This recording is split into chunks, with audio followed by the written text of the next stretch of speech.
What is up, everybody? Welcome. It is Thursday. It is 8:05 p.m. in California. You know what that means? It's time for another episode of the Geeks with Wives and Capes. Today we are on episode number 60. We're old. We're old in old people years, aren't we? Very old. I got my walker right next to me. You're gonna need that, man. You got your insurance with you and everything, because it's gonna be a wild night. I think you're gonna need it, bro. We are joined by our usual suspects, Mr. Casey Walsh, my comic book expert extraordinaire, all things comic. You know way more than I do. What's up, man? Oh, just hanging out, maxing, relaxing. Sweet. Shooting some b-ball outside my school. Yeah. Are those guys with comic shop up to no good? Yep. You know how it is. I know how it is. Cool, man. Good to have you. And we are once again graced by the presence of the lovely, the beautiful, the amazing Miss Piper Steed. Piper, how are you today? Much better. That's why I'm back. We missed you, friend. Aww. Yeah, it got a little rowdy without you. Oh, I'm missed- okay. I would tell you if I'm dying, because I'd probably miss more than a couple of podcasts if that were the case. It's true. But you missed a couple of like Arnold Schwarzenegger impression battles, and you know it was some oh pretty- man, I always miss those. How do I always miss those? I don't know. I think there might be the possibility for some more craziness tonight, because we've got Yeah.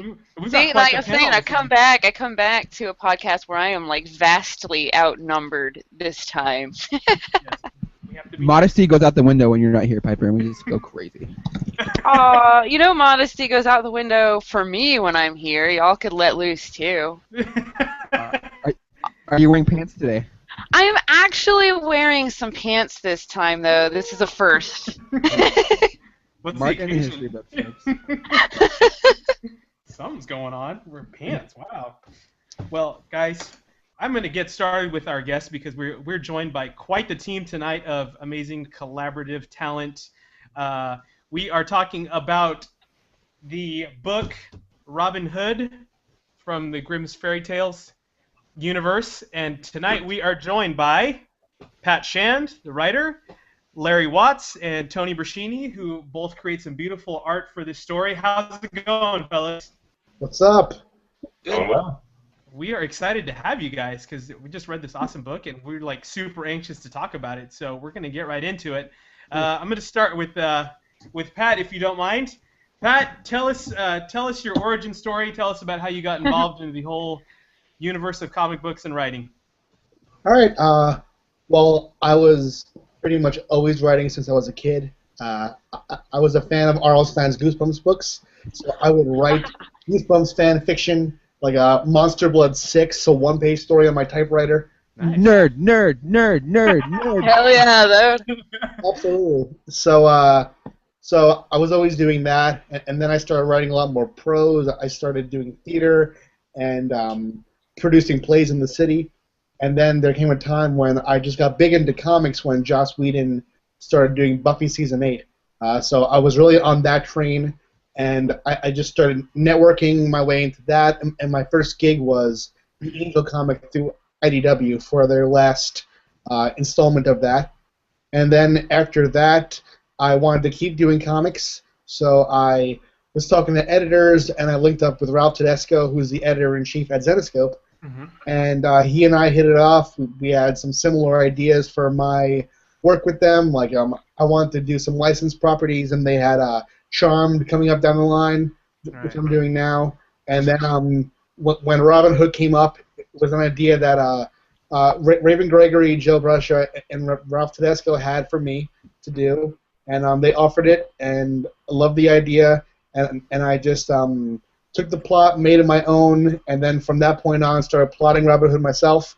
Mm-hmm. And soon after that, I was joined by Larry, and then we were made ongoing, and then Tony came on board. So I guess that's the origin story. It's not as exciting as fucking Spider Bites, but there it is. Hey, man. Pretty close. Pretty close, Pat. For sure. I think so. I like it. Where can we find this Goosebump fan fiction? Yeah. You know what? I would love to find it myself. My favorite was actually Monster Blood 6 when a character named Pat walked out of his house and his grass had turned to this slime monster blood. Just consumed everything. And that was the entire arc. So let's go back to Buffy. I gotta ask the question that we're all wondering. Yes. Are you Sarah Michelle Gellar guy or a Christy Swanson guy? I mean, there's only one true Buffy. Swanson did a good job playing not Buffy. But Joss Whedon's True Vision is the show. The movie has nothing to do with the reality of what Buffy is culturally, you know. So Sarah Michelle Gellar easily, yeah. I think there's quite a bit of a culture shock when you tell people, yeah, there was a movie, and they go back and watch it and they go, wait a minute, that's part of the same thing. Yeah, it's so divorced from Joss's actual message. It really it might as well be about. I have no idea. It's not, to me. It's not Buffy. It's a fun first try, but it's not. It's not the Buffy that would go on to be such a pervasive influence. It's like Clueless meets Buffy. Yeah. It's good. Fun though. Now I'm dumb. I thought the movie came first. Yeah, I did. No, yeah, it came. Oh, first. well then. Well, it came first, but it was there were a lot of other influences that weren't along the lines of what Joss wanted. So when Joss got the show, he did it the way he wanted it. Oh, okay, I get it now. Yeah. So have you got to meet Joss Whedon? No. Aw. I would love to. I just finished reading his biography, so that's close, I guess. Yeah. So that's close as I'm getting right now. So how did you come across the chance meeting with these two gentlemen that are doing some amazing artwork for your book here? I've actually never met Tony in person. Okay. I'm not even sure how Tony got recruited. I know that his first Tony. I think that your first gig was the Helsing story in the Grimm Fairy Tales Holiday Edition. It was, yeah. That was my first actual comic. Wow. Well, so Tony, tell us how you got to that point. How did you start in this whole crazy world? Well, I always drew since I was like a kid, and people told me I was good at it, so I kind of stuck with it and went to school for it and majored in illustration and animation. Did freelance illustration for a while, some like video game stuff, and nothing too terribly exciting. And then broke my hand playing basketball. I took an office job with the Parks and Rec department, sort of like the TV show. That sounds fun. It was something. And were you a Chris Pratt or a Aziz Ansari?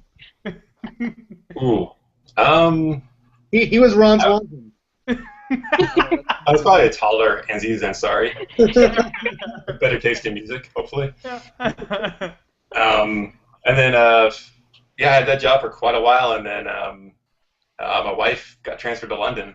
So we moved to London for a year, and then we were in Singapore after that, and then we moved back to the States, and I didn't have a job, so I was like, well, I'm going to give this comics thing another shot. And then Zenescope got a hold of me, and I did the holiday story with Pat, and then I did the first half of the Wonderland Asylum series, and I got switched over to Helsing, and now I'm on Robyn. Awesome. How do you get your wife transferred to London? I need that gig. It was pretty sweet, I gotta tell you.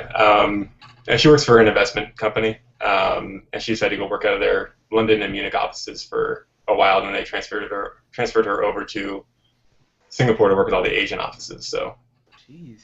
I married well. I outkicked my coverage by quite a bit. So. Do you have a sugar mama? I don't. And Larry, how did you get involved with Robyn Hood?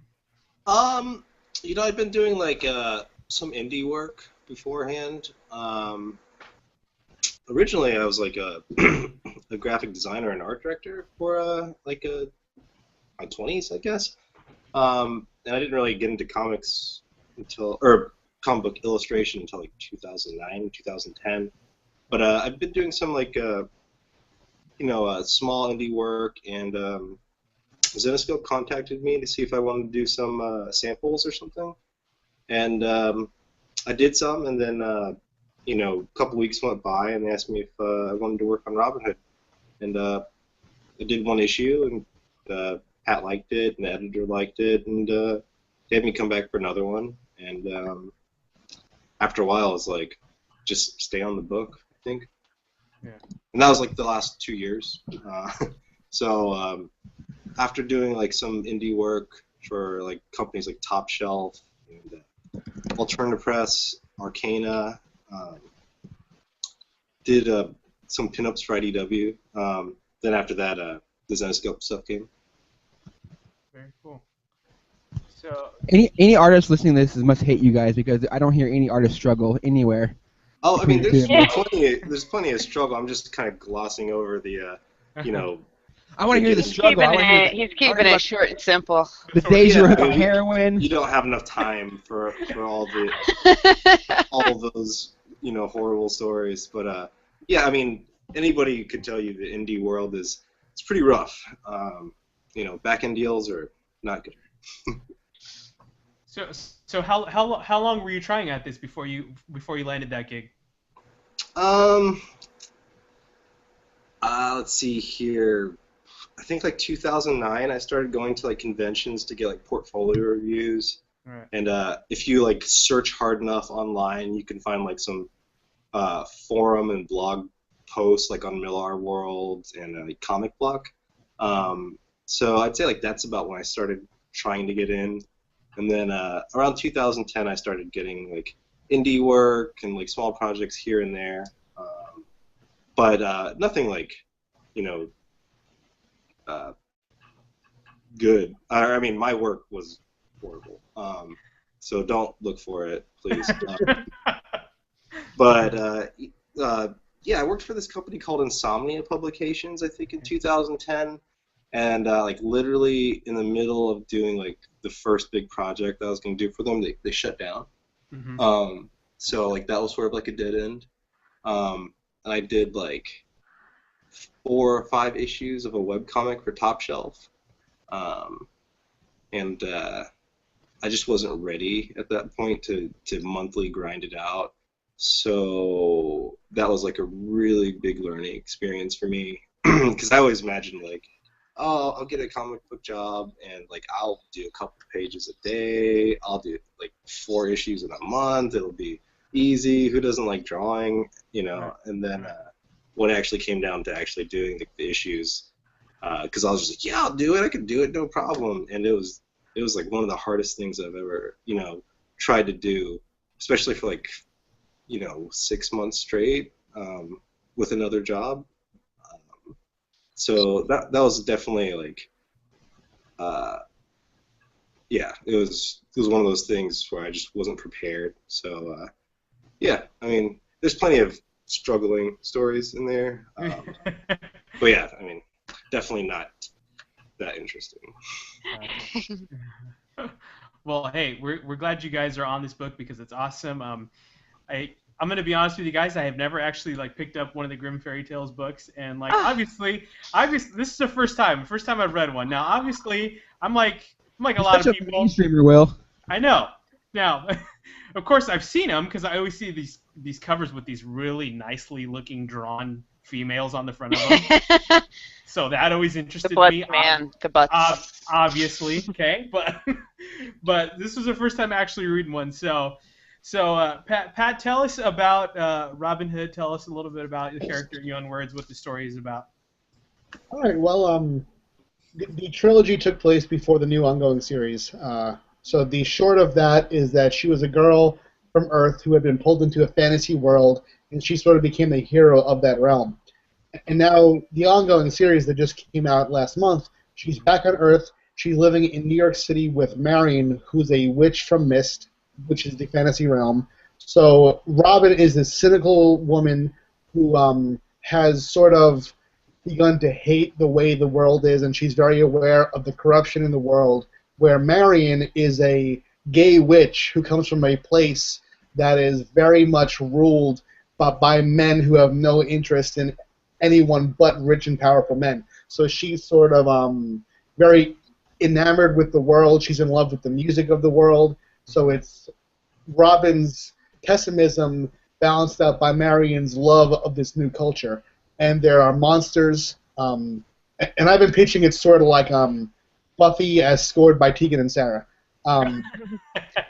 But it's like it's been compared to Veronica Mars meets Game of Thrones, and it's just I just want to keep telling new stories with these characters. I'm in love with them, and both Larry and Tony have been really adding freshness. Even though Larry's been drawing it for I guess like 2 years now, every time I see a new page, he's trying something new, and Tony is just brings something new and fresh too. That's it's very similar to what he wrote for Hellsing, but it's not as dark. It's just bright. It's awesome and gritty, but also clean. It's just beautiful work. So anyone who just wants to see pretty stuff, just buy the book. Pat is such a slave driver that both Larry and Tony are currently drawing as they're on the podcast, everybody. Yeah, I noticed that. Gotta hit those deadlines, man. Landless life of a comic book artist.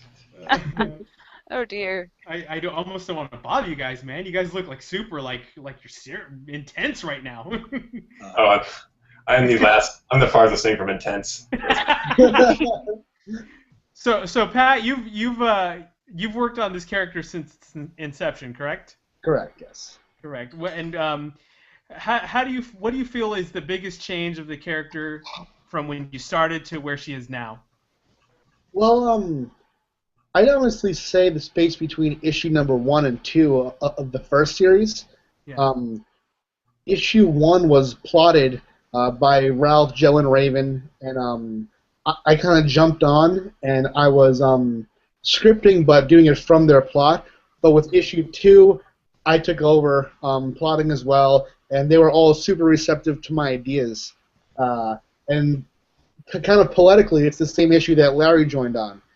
So it's almost as if we really truly started at the same time. Yeah. But another big difference, too, is between the end of the trilogy. The trilogy is Volume 1, which is Robyn Hood, Volume 2, Wanted, and Volume 3, Legend. The space between the trilogy and the new ongoing series, it's a totally different story. You know, Legend wraps up that whole arc completely, and the ongoing begins anew. So it's a perfect jumping on point right now. Yeah, cool. Yeah, do you think there's the new readers that pick up this comic now? Do you think there's anything that they might be kind of lost on, or? I mean, no. I mean, I think it's important that in an ongoing series, every few issues, if not every issue, has a fresh entry point. Like for the ongoing series, number 1 is an entry point. Larry's drawing that. With Tony's first issue, number 4, entry point. You know, it's a brand new story arc, and there are these connective threads that will pay off. It's almost like a season of TV, but you should be able to read almost any issue and kind of be able to jump in. Yeah, and it's super. I mean, personally, when I read the issues you guys sent us, I loved it so much. I'm already looking at going back and buying the trades from the original stuff. It's so good.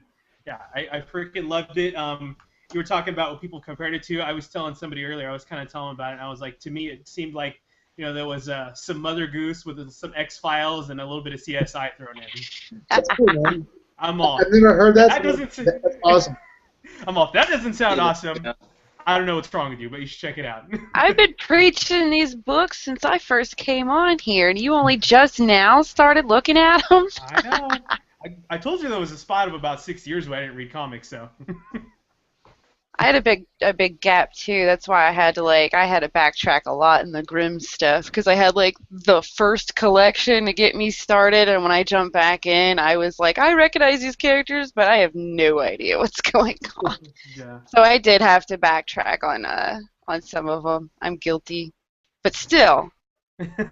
I know I'm terrible, but I'm gonna fix that now. So let's talk a little bit about the art style, because I talked a little bit about it before. I love how you guys draw chicks. I'm sorry. It's going to sound like very male of me. But so tell us a little bit of guys, two artists working on this book. Tell us a little bit about your inspiration for the art. How much of that was kind of dictated towards you, or how much of it was kind of your own idea? I don't really know if my style really like falls underneath the Zenescope house style. I'm not sure if there is a house style, really even so much anymore. I feel like when people think of the cover art, they kind of have a misconception of what the books are. I mean, especially for what me and Pat are trying to we're trying to do with Robyn Hood. Right. I don't like, I don't really feel like I've cheesecaked it up too much. Maybe I don't know. That's my opinion, but I could be wrong. But as far as like artistic being informed by anything, I don't know. Everyone loves Travis Charest. I'll never be that good, but I definitely like peek at his don't stuff be modest, Larry. a lot. And yeah, I mean, I like all the usuals like Coppell and Chung, and I love Sarah Pacelli stuff. I love Amy Reeder stuff. And Sean Phillips is amazing. I love his stuff too. So I mean, I look at a lot of stuff, but I think it all just sort of filters through like the thing that I do, because I try to switch up my style sometimes, but it just ends up looking the same. So I don't know. Do you guys find when there's like an artist controversy, like the recent Spider-Woman cover that came out a couple weeks ago, that you guys kind of get a little more heat geared towards you? Because I mean, your covers are kind of always a bit provocative in that area.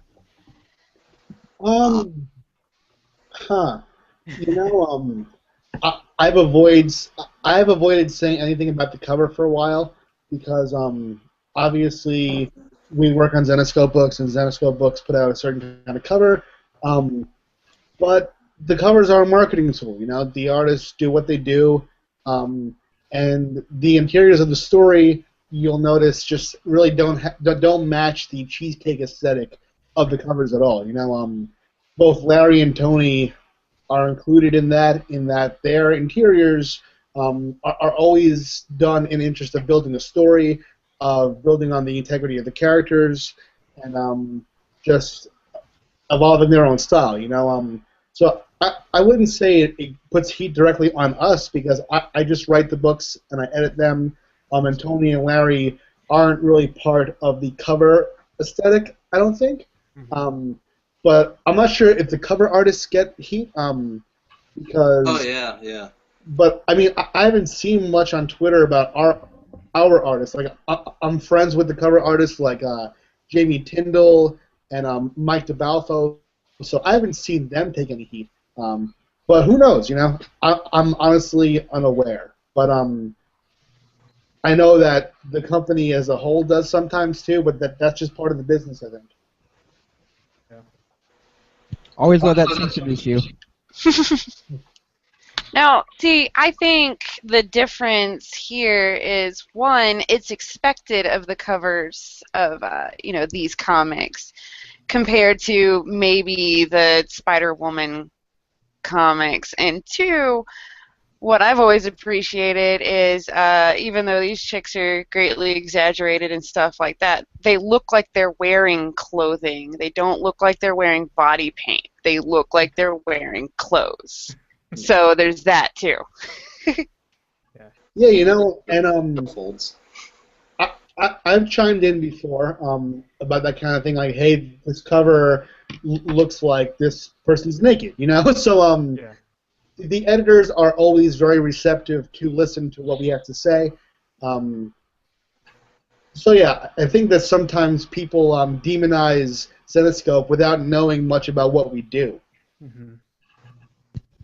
Pat, can I pay you a bit of a compliment? Because I've been following Zenescope for a while, and I noticed that kind of when you came on board, that maybe the attitude around there did kind of change, at least with the interior stuff, and it became more focused on character, as opposed to just scantily clad women, and the story always kind of took a backseat to that.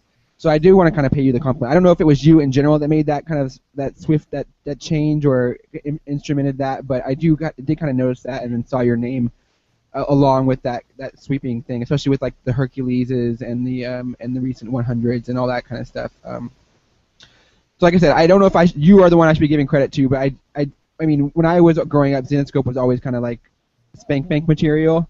And now it's becoming much more of a legitimate like comic book.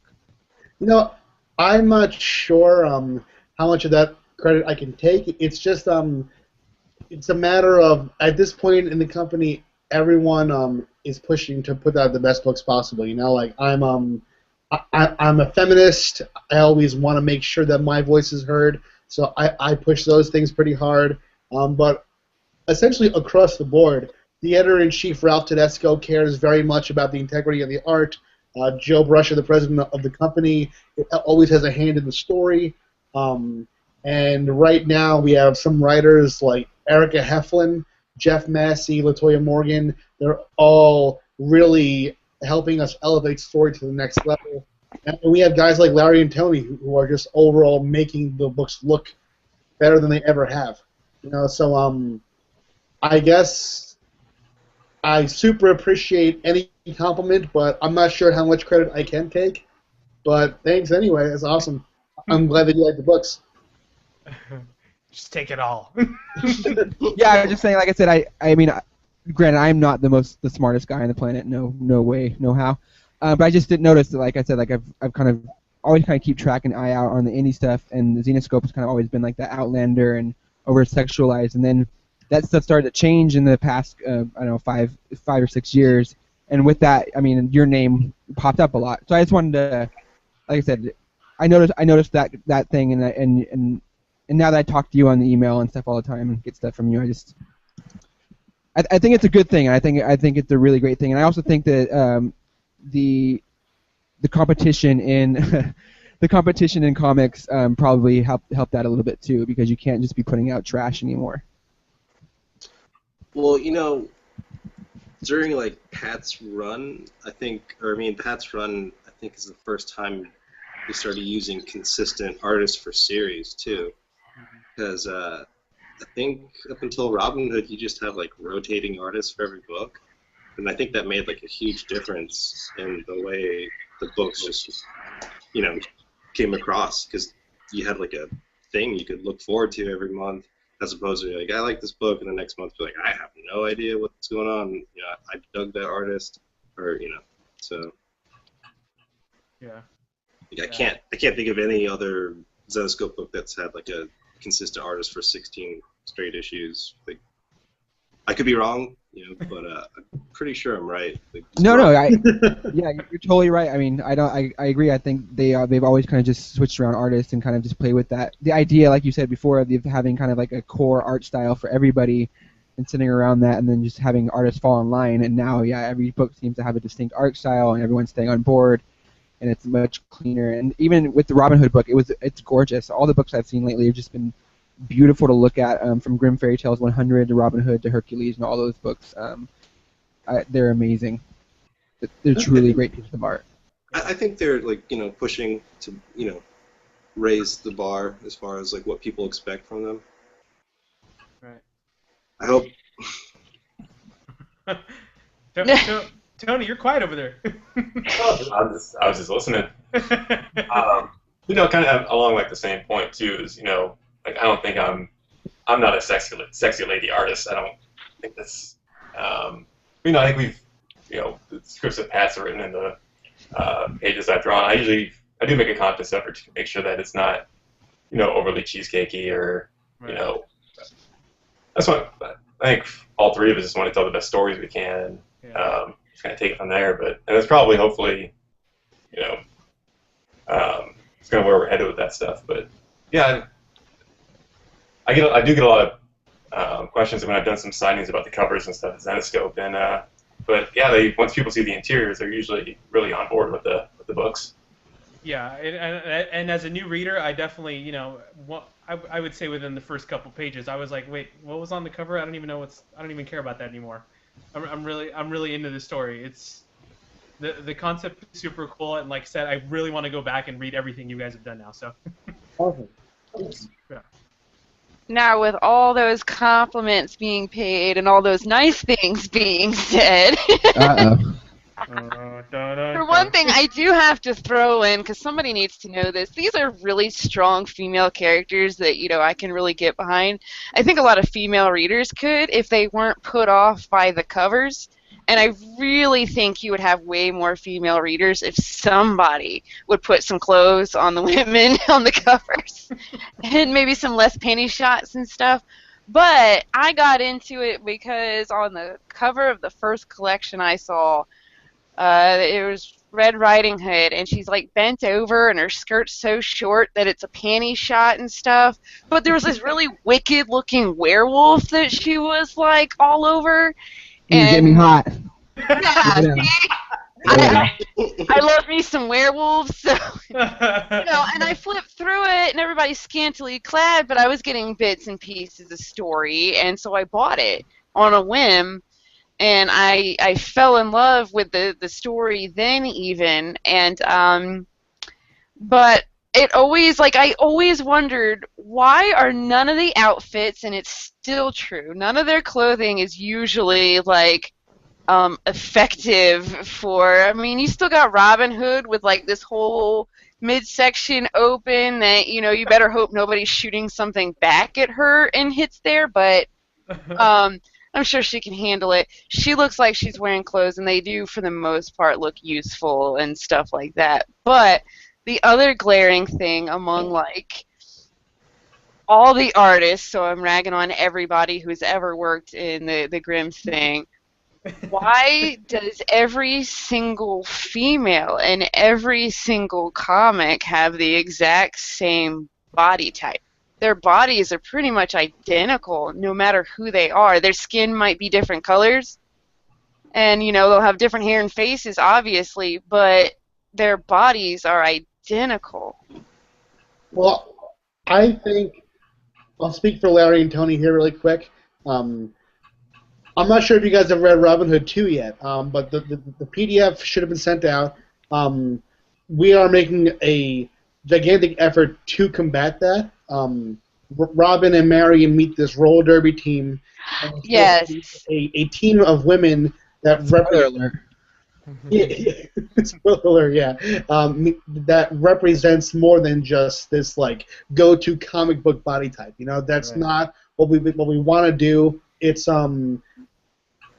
what it is a lot of the times is that a lot of the artists that we use don't speak much English, so they do have their, like, more like European style that they kind of just go to. But since we have more books now, we have more editors, and we're making a conscious effort to not be that publisher. We're all trying to, across the board, make that not happen. Like, if you read Wonderland now, Callie is built very strong, like a Red Sonja type character, but broader, almost like Glory over at Image. And in Robyn Hood, I think that Robyn Hood and Marion's body types are very different. Robyn is, I always tell people to draw her like Kristen Bell, whereas Marion is smaller, more boyish. So I think especially on Robyn Hood, we're trying to combat that. On every book I edit, it's always in the back of my mind because that's what I want to not happen. Yeah. I will say for the Robyn Hood issues, Marion seems to have, like, pretty much the same size boobs. Like, her boyish look only comes from the way she dresses, from what I can tell, and not so much her body. But I will say with the roller derby, I saw, like, one chick that was built, you know, differently enough that reading it you could tell that she had a different body type, and she hung out in the background, and you had to, like, notice her in the background. She had her name and stuff was how you noticed. The other ones, though, were relatively still, you know, probably wearing the same pants, same size pants, and same size bras. I just disagree with that. We have our Birdie character. I'm looking at the spread right now. Birdie is slender and well built and more muscular, while Tiff has the body of, say, a baseball player. Gladys, who is not just in the background, is more of a sort of like broad, more muscular girl, while Rilo, her lower half is very strong to show that she's been working on her legs, while her top half not so much. You know, we've try to develop backstories for these girls. We have Jazzy, who's very slender and pixie-like. You know, we are trying to incorporate more. We're trying to incorporate characters with disabilities. So I think that it's hard to tell from just one spread that introduces the characters. But I think if you compare what we're doing now to what we were doing before, there's almost no comparison. Where you had in the past you could have had Callie and Violet, who are a mother and daughter, had the same body type, whereas now that's just not the case. We're at least trying to make the effort to make that not happen. You know. Well, I am seeing them slowly break away. I guess it's hard because it still looks like they all have the same size chest, no matter what frame you're putting it on, and I think that takes away from their body since it still seems to be kind of the center of attention, and then you see their face and stuff like that. But I do think if they break away a little bit more, like if Miriam's boy-like, you know, maybe she doesn't have these big knockers. But I mean, I do take them away. I agree. I have just never seen Marion drawn with big knockers since the original trilogy. You know, I mean, in the 2 issues of the ongoing, I mean, I'm looking at her right now, and we've. I think it's the T-shirt, but if I was wearing a T-shirt that loose, say, and still poking out that far, then it's giving the image of her chest is the same size as Robyn Hood. She's just wearing a baggy shirt that's not gonna, you know, be tight around it. But I think you could get away with it, you know, getting slightly smaller or slightly less pronounced, and you know, not looking drastic, but it looking like her still. That's what we want to do. If that's not already clear, then we've failed in that. You're doing. I'm seeing the trying. I guess it's just hard to look away from everybody's boobs. You have to be devil's advocate I really too, though, don't even Piper. think about it that much, though, in terms of like, am I drawing Marianne sexually? I've never sexualized either of those characters when I'm drawing them, in my opinion. Well, one thing I really appreciate is like posing and stuff like that, and them doing things. They're not having this Spider-Woman pose trying to do things, or when they're doing things in the story, you're paying more attention to the story because they're not in ridiculous poses when they're doing things. And I do think they started out that way a little thing bit. To your original point, though, is like rarely do like someone like me or Tony get to design the characters. When I came on the book, Robyn was already designed. Yeah. I don't get to dictate what she looks like at all. If it was up to me, I'd give her a way more badass haircut, probably like some tattoos. I mean, if you notice in Volume 2, Tyson face tattoo, that'd be good. Yeah, dude. I mean, she's a punk rock chick, in my mind. You know. I love Miranda, by the way. But like in Volume 2, she's in a hoodie the entire book. All over 100 pages, she has a hoodie on. Yeah, I am liking that right there. To me, that was like me and Pat's Robyn was like this sort of like rocker or rough girl sucked into a fantasy world. The costume choices, I feel like, are just sort of like a staple built into not even the Zenescope universe, but just comic books in general. I'm not gonna. Yes, this is I'm not true. gonna, say I, dislike it. I mean, I think the costumes are pretty iconic, especially because from getting to go to so many shows, especially since Robyn Hood's been coming out, I've got to meet a lot of the fans, and a lot of times they're women, and they really identify with her. And seeing her being cosplayed, it's really awesome, especially for such a new character. And I think, despite any grumbling I have heard about the costume, I think her costume is tasteful-ish. But I think it's tasteful. I don't think it's untasteful in the slightest. But more so, I feel like Anthony Spey and any of the guys that were designing the characters, I think they did a good job of making some of them iconic, because you see people like really latch on to them, and so yeah, some of it is overly sexualized, but at the same time, I mean, I do think that it isn't necessarily a negative thing if handled correctly. And I hope we're trying to do that, but me and Tony don't get to design the character. I mean, I don't. So. Well, that's why I was trying to say all artists, because I know, you guys are drawing off of what's already been created. But it's your style, and I like that the different styles are starting to show, and it's not looking quite as uniform.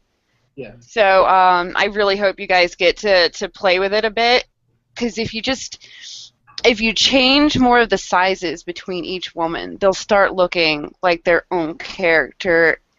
And I think it's pretty cool that Pat and me really tried to work on those. Like, for this new ongoing, we were talking and we're like, there are no the racial diversity for the books is also like very slim across the board. Mm-hmm. Mostly white females, and I noticed that too. So Pat addressed that in the first issue of the ongoing. Yeah, I'm really liking. That's why I'm really excited about Robyn Hood, is because it looks like it is changing a lot, and I'm just hoping that it gets to change more, and that more gets to change in like all the Grimms across the board, so that each character starts, looking like their own person. They do have their own stories, and not a Barbie that we dressed in this character's clothes and she's doing this. They are looking less and less like that, and I just hope they continue to kind of do so. Like, to use an example, Batgirl's chest has gotten way downplayed for the new Batgirl, and otherwise I hate her, but it makes her. Yep. Well, they did that, but then they made her like a complete idiot at the same time. So like, how does she run around in those oversized boots? Yeah, they made her a dumbass who doesn't know how to dress herself otherwise. And but I like the body type they gave her. And so, with characters that are supposed to be younger or more boy-ish, give them like Batgirl's chest, or. That's definitely the intention. That's what we're trying to do. It's and it's something that we're looking toward doing more in every book. It's a thing that I address with every artist that we have. And actually, a recent feature that we had on Hellsing, the book I did with Tony earlier this year, was on sequential tart, and they sort of did a breakdown of almost every panel of the whole book, and they point out things like the inconsistency of the bust size or waist on the cover, and I was really thrilled to read that, because these are things that we're thinking about too. So we want the readers to be thinking about this, and we want them to watch us evolve. That's good. That's what I'm getting really excited about. And the only other thing I would say before I shut up is that the more muscly a girl, the less round and jiggly and huge her boobs are. Like, just so you know. Says who? Tons of boob talk. This is crazy. I've never heard this much boob talk on the podcast. You missed the podcast. For a girl who's such against giant boob size, she sure likes to talk about them a lot. Oh yeah, boobies. Almost as much as dongs. Especially for Robyn Hood, I've never heard so much, because I'm pretty sure Will Scarlett is like. The reason you haven't heard so much, though, is simply because I haven't gotten to talk to you guys till now. I've been reading for a while. Yeah, this is built up after years. Yeah, and years. this is pent up after following everything for a while. I tried to throw in like sexy Will Scarlett for balance. Try to throw some eye candy for the ladies in there. Yeah. Pat threw in a topless Hades lit by candles in Helsing. Oh wait. Yes. What do you got there, Pat? Hold on, I gotta see that. Tony had topless Hades, rose in his mouth, surrounded by candles, and that's the sexiest panel we did in Helsing. Wow. Yes, this is true. We got some beefcake. Throw us some more beefcake to offset the cheesecake too. Like, the splash page. So oh yeah. the point of Robin and Helsing that we were doing there is I don't think that, especially me and Larry and me and Tony, have ever purposely sexualized Robin or Helsing.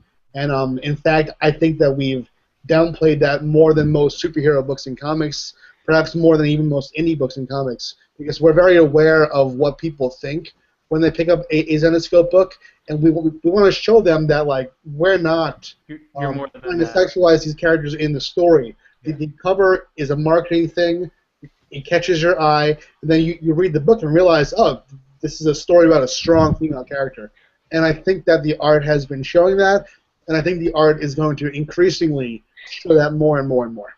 Yeah, and I know on Helsing, Pat and I really made an effort to do that, and getting ready for this Robyn Hood run, I went through all the trades and whatever part of the regular series they were up to, and yeah, I thought that Pat and Larry handled everything. It was tasteful, it was entertaining. My job is just not to screw it up. So Let's face Yeah, it. like I said, I like where it's going, but I had all this pent up. You know what? Also, y'all should totally send me like a print of that Helsing with the rose and the. I've been kind of taken aback by some of the exclusive covers that I've seen too. I mean, sometimes that stuff blows my mind, but I mean, people like that stuff. Some people, I mean, I see men and women fans like eating that stuff up at shows. I'm always surprised to see who comes up to the table to get books signed, because sometimes like a family will come up and I'm pretty sure it's like the teenage boy that wants a book signed, and it's his mom, and I'm like, oh, interesting. Could you sign this for Billy? He really likes this character in those comic books. Well, usually the boy is just sitting there like grumpy face, like he wants to go to like get some Adventure Time comic books, and his mom's like, I like books signed. Yeah, and also I think that there's been, especially in recent years, I think a project of Ralph Tedesco's as the editor-in-chief has been to make a distinction between the regular covers and the exclusives. Yeah. The covers that you're talking about with the painting shower or whatever, like that's what the regular covers used to have, but now that's almost exclusively the exclusive covers for shows. Right. Fans who love the art of like Bass and Elias Katsoutis are going to go and buy those books. Yeah. But I think the sexualized covers, especially on the regular covers, have been toned down, and I think that they're going to be increasingly toned down. But yeah, the exclusive covers, I'm pretty sure, are going to remain as is. Yeah. Basically, they want me That's to fine. covers. The cover for issue 2 is non-sexual at all. Yeah. Yeah, I mean, I'd say the vast majority of our covers are non-sexual. But it's just that the covers that people notice and like we'll post on our Twitter like, oh yeah, why this cover? Well, that's perhaps there are 100 copies of that cover in existence, and thousands of a regular cover that people don't even know exists. Because people often think Zenescope and don't realize that we're telling stories. We're not a cheesecake cover company. Yeah. Well. Okay, so the big question: when's the first movie coming out? Oh hell yeah! Someday we have an animated series out and pilot. What? What'd you say about a pilot? Animated series? Is that what you said? Not Robyn Hood, Grim Fairy Tales. Oh. Yeah. Robyn Hood, who knows? Whenever someone offers Ralph and Joe enough money, I would love that. I know Ralph and Joe would love that. I would love that. Would probably love it. Who knows? Well, Hansel and Gretel was a success. They're making a sequel one. I think that Xenoscope could Really? definitely jump on that bad. Oh yeah, it's big, huge overseas. I think Xenoscope could definitely get behind that idea. Sure. And and move it forward for sure. You know, I think with the success of Arrow and Hunger Games, there are people like Archers, people like Strong Women, and people like Sass. So I don't know where folks are that should be producing Robyn Hood, but it should already be a thing. So someone should make it happen. Yeah, sure. You hear that, Hollywood? Get the fuck on it. You gotta move on it. Tell you. Well, Missing a cash cow here. Well, guys, I for one am super excited about this book. I can't wait to see what you guys have in store next. Is there anything at all you can tell us about what can we expect from the next book? Yeah. Issue 2 comes out in less than a week. It's out the 24th of this month. It's the first one drawn by Claudia Balboni, who is she worked with IDW on True Blood and Star Trek, and she's awesome.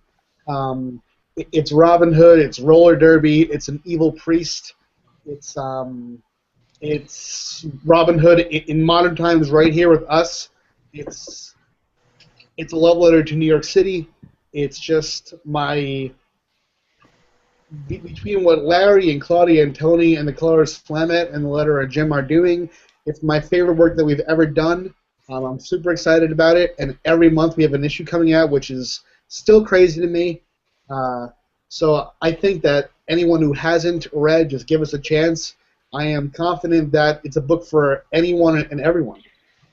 Yeah, it's incredible, man. It was super fun. I'm super excited. I know the rest of us are. So thank you guys for all the awesome stuff you're doing on this book. Thanks, man. I'm glad you're liking it. Yeah, I really appreciate everything. Hey, I know Casey will agree with me on this. Casey, like, one of his favorite things about comics is he loves a character's rogues gallery, like the villains. Like, this story seems like we could get some really cool villains in this story. Oh, I love that priest. Oh, awesome! Yeah, you know, a big intention that we have here is building up Robyn's rogues gallery. We can dip into the Grim universe. Like, we have this group that's coming up as a big threat called the Cabal. And in that group are some villains from the Grim universe that you might recognize if you read books like Hellsing. And what can I say? There's a villain from our Code Red miniseries with Red Riding Hood that's coming in the arc that Tony and I are doing together. Uh-oh, Piper. Maybe a werewolf. Watch I'm out. excited. Oh, and Tony designed the creepiest little girl in the world, who is a villain in Robyn Hood 4 and 5. Oh. And yeah, we have a lot more coming. We need some more werewolf stuff in here, though. and if it's a hot beefcake guy that turns into a werewolf, I wouldn't mind in the slightest. Just saying. On that one. I'll see if I can in the background. Or at least we even it out a little bit. We can give me some more beefcake. Well, I will say this. I do intend to bring Hades in as a main character, and Hades is a super sexy guy. So Nice. Damn right he is. he'll be around too. But yeah, Super definitely. sexy werewolf, I swear, man. You guys, There are a lot of werewolves, a lot of vampires, skinwalkers, all that kind of stuff in number 4 and number 5. Awesome. Piper loves werewolves so much she read Lone Wolf and Cub because she thought it was about werewolves. I was hoping there would be some sort of like legit wolf or werewolf reference involved. It was still a good read. It was just, no wolves. Just a hardcore samurai omnibus with no reference to werewolves whatsoever. Well, guys, we're running kind of over time. So, Casey, should we do what we read, or should we talk about news? Oh, I don't know. You're the host of this debacle. I know there's so many of us. You want? Well, why don't you start out? Why don't you start us off with what you read? Okay, I'll go real fast. So, what I read this week: Deadly Class, number 7. Still excellent comic by Rick Remender. It's fantastic. It's not what you think it is. It's totally just like a teen drama set in the backdrop of an assassin high school. It's crazy, insane, totally out of this world, just like Rick Remender's stuff is. Nothing is happy. Nothing is smiles and giggles. It's all somber and depression and drugs and sex and blood. It's fantastic. I love it. I also read. Sounds like a good time. It's no, man. Rick Remender is nothing but a good time. I also read another 3D cover. I know, I'm just a hypocrite. Justice League. Justice League #1. Speaking of, Pat, if Xenoscope ever says, let's do some 3D coverage, just give them the big FU. It's just a terrible idea. So basically, this is, I'm not reading Future's End. I only got this because I just get every Justice League book. So I don't really know what's happening, but basically it was like a one-off story about the Atom being a villain and trapped in a prison on Mars, and Stormwatch had to go stop him. It was crazy. Yeah. Just whatever. Yeah, the art was like, I don't know, I wasn't very into it, and the art was very like Saturday morning cartoon. And you know me, like I hate when they turn good guys into villains. It's just like so like, I don't know, it's so boring. It's boring. Boring. You're so cliche. It is so. I'm such a cool guy. Also, I read Uncanny Avengers number 24, which is kind of like a prequel to Axis, which I am fucking pumped about. And just warning you now, if you're a listener to this show regularly, I'm never going to shut up about Axis for the next 2 months. Number one, because it's written by Rick Remender, and it's a huge Marvel event involving the Avengers and the X-Men and Red Skull, all things I am deeply, deeply in love with. So I will save you the trouble now and just say, go pick up Avengers, Uncanny Avengers number 24. It's a nice prequel to what will happen in Axis. It's a really great book. I just love what Rick Remender's doing with the Marvel Universe. I don't know how he gets away with that shit, because he's literally just tearing it apart limb from limb, and it's crazy. What else did I read? I'm reading Alpha Gods off of the Comic Fix app, and that is a really cool kind of like superhero story set in like the far future. I'm just getting into it, so nothing too much to say about it right now, but I really love the art and the character work. It's really, really good. I'm done. Awesome. Piper, what do you got for us this week? Oh my god, I read like everything on the Comics Fix app because I was Piper sick read in bed. Jugs number 3 and 4. I read what? Jugs number 3 and 4. I read, oh my god, I read a lot, and it was funny because I was either really into it or I hated it. There wasn't really much in between. So I'm trying to think. I took your advice and I read the High School Heroes. It's okay. Yeah, it's a little slow. Like the art didn't grab me as much as I would have. It's I don't want to say amateurish because that's just mean, but it does. That's what it is, and I'm gonna say it because I'm freaking mean. And a lot of the stuff I read on Comics Fix actually makes me feel a hell of a lot better when it comes to my own comic, because I'm like, oh well, shit, I'm better than that. So.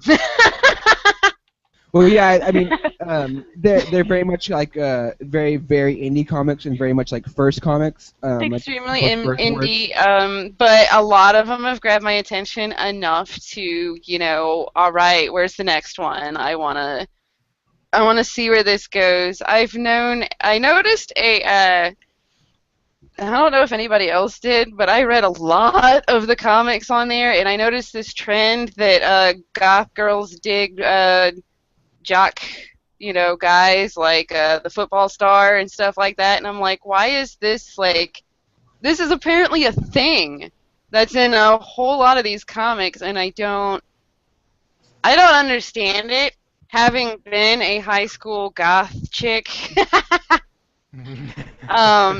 Having been? Yes, I hated it. Are. I'm not in high school anymore, though. Okay. There's a difference. I've toned it down a lot. You should have seen me. I'm glad there's no pictures that I'm aware of.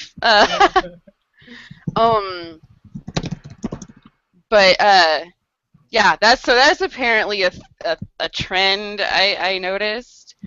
But I really liked the Book of Summoning, or I wish I remembered the names of some of these. It's just that I read so many that they're all crammed together. I really liked that. I liked the artwork on that. The artwork on that really made me think of Zenescope a lot, though. But I liked it. So apparently, I really like. You love boobs. Let's just face it. Just get it out there right now. You're a giant boob lover. I'm not that. I don't. And the thing that bothered me was she was supposed to be a high school chick, and I'm like, yeah, those are implants. Why don't you put a banner? I love boobs down there in your banner. Hey, to be fair, my high school girlfriend had double D's. Okay, so I had double okay. D's in high school. These are like, I don't think when you're drawing people, I don't think some people understand what double D's look like. Like in reality. Double D's aren't ginormous airbags. Like those are in the Z's or something shit like that. Like, and double D's definitely don't chill out like right up here. I wish they don't do that though. Like they're not perky. The bigger they are, the less perky they're gonna be, because gravity exists and shit. So. Oh, I'll need a lot of notes from the boss on this podcast. Yes. The thing that I really liked this particular story. I really liked the artwork. I like the art style. I guess I just like how it looks. Of the Book of Summoning, I think the only thing that killed me was she was a high school chick and she was being so hardcore sexualized that she wasn't even legal yet. And I'm like, come on, man. Yeah. Whoever's drawing this one, have some class or something, or whoever decided what she looked like. Like, I couldn't get away with dressing like that in high school. I would have gotten sent home with a nasty note. But other than that, I like the character. Huh? What's the premise of the summoning? There's this. I think it's called Summons. Is it? Okay, I couldn't remember because it's a book, and she's special, comes from a long line of chicks that just end up looking freaky as hell and shit, and the book fell into the wrong hands, and yeah, I'm so terrible at summarizing anything. Like, okay, Earth, the planet, there is a barrier, there's a supernatural barrier, so supernatural stuff exists, but so there's this barrier that I can't remember, and then there's this book that apparently, isn't supposed to get into the bad supernatural people's hands, and it is getting there, or some shit. So it's a good story, damn it, I like it. The tipping point for your disbelief on this book was the body type? Yes. That's her issue with every book. Have we not taken a trend here? No, here's the thing. She was born on Earth to human parents. Okay. Mm-hmm. I mean, so that part, if you want me to believe that this stuff's actually attacking Earth, then maybe, because it was all the high school girls, she just dressed the sluttiest, but, like, all the high school girls had the same body type again, and I'm like, come on, if I want to care about these humans, at least make them look human. Like, they didn't all come out of, like, they're not all made by Mattel or something. I mean, Tell me more about this book. Right? You have no idea. I don't know. You have no idea how much the way the characters look really do affect a reader's perception of the story itself, and how much shit they give about those characters. He has a magic book in the story? Yes. Okay. That they have to find or something. And there's over-sexualized demons, which makes me wonder too, because like apparently they don't reproduce. Like, why do they have boobs? They don't reproduce properly to need boobs. How do you know? Are you a demon? Have you been to hell? Because of the way that he made them out to be, and I'm like, well, I think somebody forgot what boobs are for. What are they for, Piper? Enlighten us. Milk jugs, man. I don't even know. I'm gonna get thrown in trouble for this. All right. What are guys' nipples for, though? I would like to know that. Nothing. Science has yet to answer that question. Yes. Right? But boobs have a purpose. All these chicks don't look pregnant, so I don't know. Well, Pat is now at the point where he's asking himself, what the hell did I just get myself into? Like, I am never talking to these people again. Oh my god. Not at all. As I said before, this is what I want to address. I don't like that the depiction of women in comics has been what it is, and this is a big part of what I want to address in my career as a whole. yeah. Awesome. I do too. Obviously.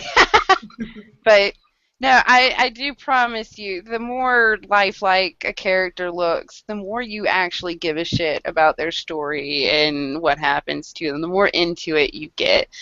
The less practical the look, there's a disconnect between you and the story. There is one. And that's not me ragging on specifically you guys. That's any story. I've gotten into like these novel series that I really liked because they had a strong female lead that was, described as being, too short or this or that, and but normal. And then I would drop right out of the story as soon as they decided that, somehow she got changed into a big boobed sex symbol thing, and I would get disconnected from the story. I'm like, well, this isn't a character anymore. This is Yeah, I totally hear you. And I think that I speak for me and Larry and Tony. I don't feel targeted by that because I don't think that represents how we represented Robyn or Marion in the interiors. So I definitely agree with you. Absolutely. Yeah, that's what I'm really excited about with the Robyn when I looked at them and read them was I was easily able to get more into the characters themselves than a lot of the Grimm stories where I was kind of into the stories, but the characters were just, dolls or stand-ins to me, but the stories themselves were still neat-ish. But I wasn't as in them. That's probably how I got lost so easy, too, was, I was skipping around like, okay, and then let's see what's happening over here. Robyn looks like I'm really going to be able to get into it. I'm so excited to see this character, this set of characters, and this story evolve. Yep. I read nothing of importance this week. I read one of those crappy 3D covers just like Casey.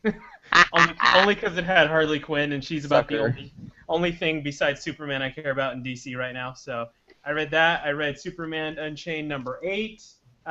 Superman in his final battle with Wraith. Is that the last issue? Right? Because they ended on a cliffhanger. Yeah, they made it seem like it was. But I don't know. I think that's the last one. I don't know. I don't like how it ended, so whatever. That was that. I was really disappointed with that story. I got a cool variant cover because it reminded me of old school Superman, but that was about the only reason why I bought that. So, guys, we're going to wrap up. We're going to go around real quick and give you guys all time for what we call our final thought. This is your 60 seconds to plug whatever you want. We'll talk about one thing in the news because it broke today. Go ahead. Deadpool is getting his own movie. Yes, I was hoping. 2016, February. Way too excited. Gotta change my pants. Pat, Tony, Larry, are we excited about Deadpool movie? I am. I think it's gonna be great. I mean, it's Fox though, so I don't. Oh shit! That's right. Have too high of hopes. So, Did you guys see the test footage? Yeah. Do we think it's gonna be as cool as that? I think it'll be cool if they dial back. It seems a bit Family Guy for me. If they dial back, I think that'll be good. It's not my kind of thing. But yeah, pull it back and make jokes when it's necessary. Not even necessary. Make jokes that are set up instead of being a joke, I think. Okay. is how I do that. Yeah. It's Fox, though. Tony, If it's rated R, I'll be 100% behind it. Yeah, Here I we think go. That's a Yes. big If it's tell right not, there. I just can't see a Deadpool movie unless it's rated R. Yeah. I feel like the character is just too over the top to do PG-13. They'll fall flat. You know? I think, unfortunately, no matter what, somebody's getting my money. Like, I've actually read the script from the Zombieland. It was written by the guys that wrote Zombieland. I've actually read the entire script, and it's really, really good. That's Pat's right. oh, Yeah. shoot. Pat's right. It is full of joke after joke after joke after joke, and they even reference like the Wolverine movie where Deadpool shows up, and he like calls himself Barakapool. It's a really weird moment, and then an X-Men character shows up at the end, which I don't know will make it into the final film, but it's a pretty cool moment in that as well. So I'm really excited for it. Are you spoiling the damn movie? Yep. They'll change. It's been like 5 years since I've read that script, probably. Asshat. You know, I don't care. The whole Zombieland connection is good to hear because I love Zombieland. So Yes. that's Yeah, cool. I officially got excited for the movie when I heard the Zombieland guys are doing it, so I'm on board now. There's hope. So awesome. Cool. All right, Will, close it up. Awesome. Yeah, go ahead, guys. Final thought. Go ahead and plug whatever you want. Your site, stuff you're working on. Obviously, Robyn Hood. Pat, why don't you go ahead and?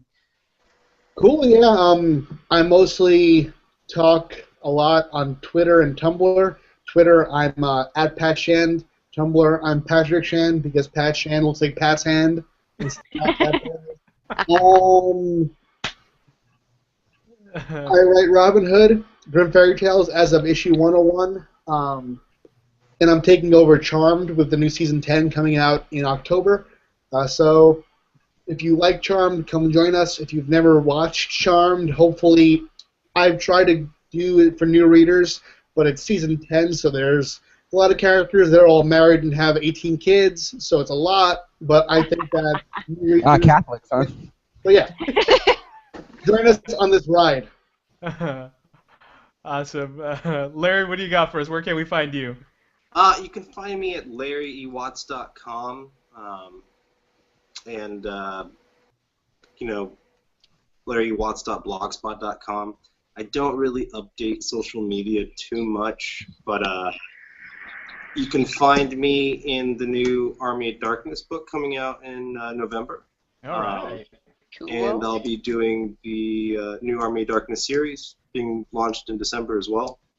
And you can find me on Robyn Hood. So just keep your eyes out. Cullen Bunn does Deadpool, is writing both the Army of Darkness projects I'm working on. So it kind of has everywhere. a little bit of that type of feel. So if you like his work, check out the stuff. It can be good or fun, at least.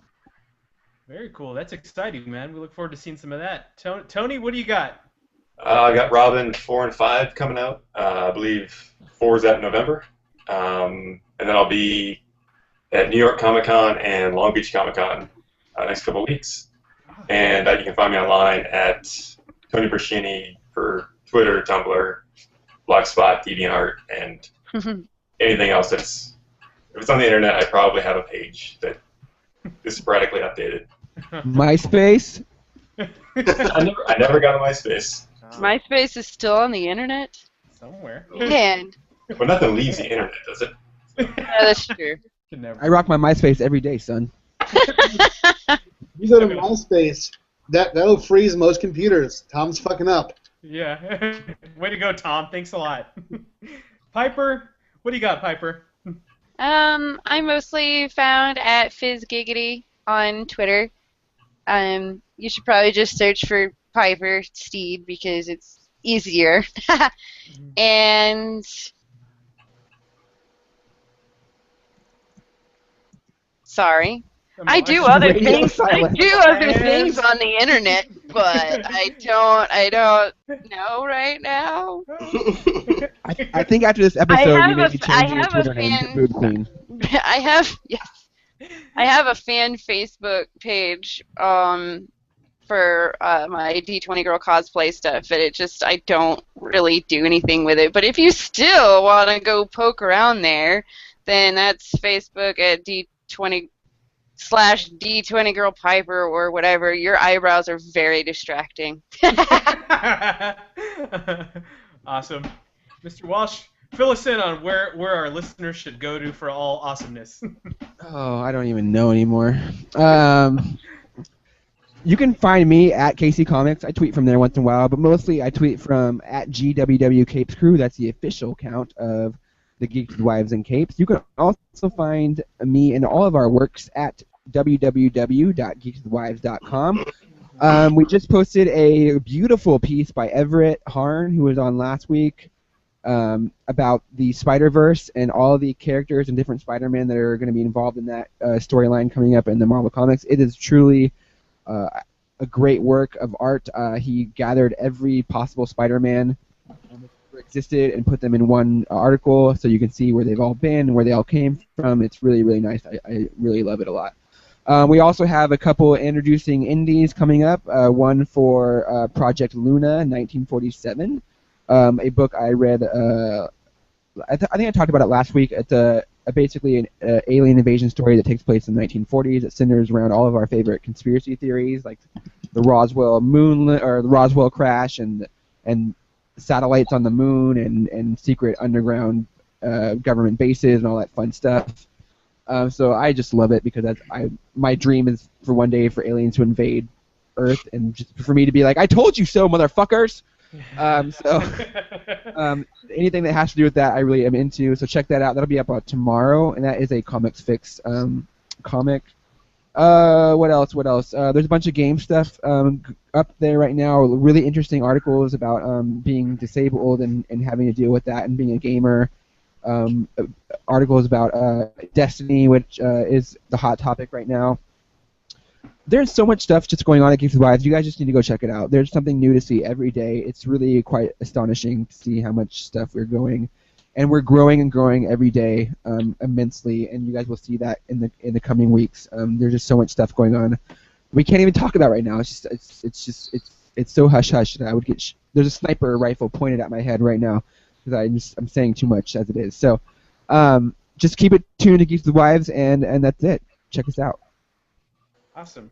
Cool. Well, it's September 18th. We are 1 month away from ZapCon, which is Fresno's first comic convention, and well, tell people where Fresno is because we're an international podcast. Yeah, so no Fresno is in the armpit of California, and we're getting our very first comic convention. And Casey and myself, on behalf of the Geeks with Wives, will be having a huge presence at ZapCon. So if you're in the Central Valley, if you're not in the Central Valley and you're in California and you want to come anyways, you need to be there because it's going to be awesome. I mean, there's going to be panels and booths and all kinds of awesomeness that we're going to be bringing to all of you here in the Central Valley. We are so excited to spread our wings and have our hopefully first of many panels to come. So keep an eye out because we're going to be plugging the crap out of that from here on out, aren't we, Casey? Yeah, if you guys want free stuff, be sure to come to our panel because, I mean, that is my plan to give away as much free crap as I can. Yes. So I want to be able to have people there to give it to. So please come. Otherwise, it'll just be me and Will sitting in an empty room talking to ourselves. Hey. Which is no different than our normal weekend. Yeah. Damn it. Me too. Anyways, so keep an eye out for that. That's coming up. As always, you can find me on Twitter at Darth Sparrow. If you want to know more about what I do for cosplay, you can find me on Facebook at facebook.com/Darth Sparrow Cosplay. And as always, for everybody here at the Geeks with Wives and Capes crew, we thank you for listening. We'll see you next week. And as always, we will catch you on the geek side. Thanks.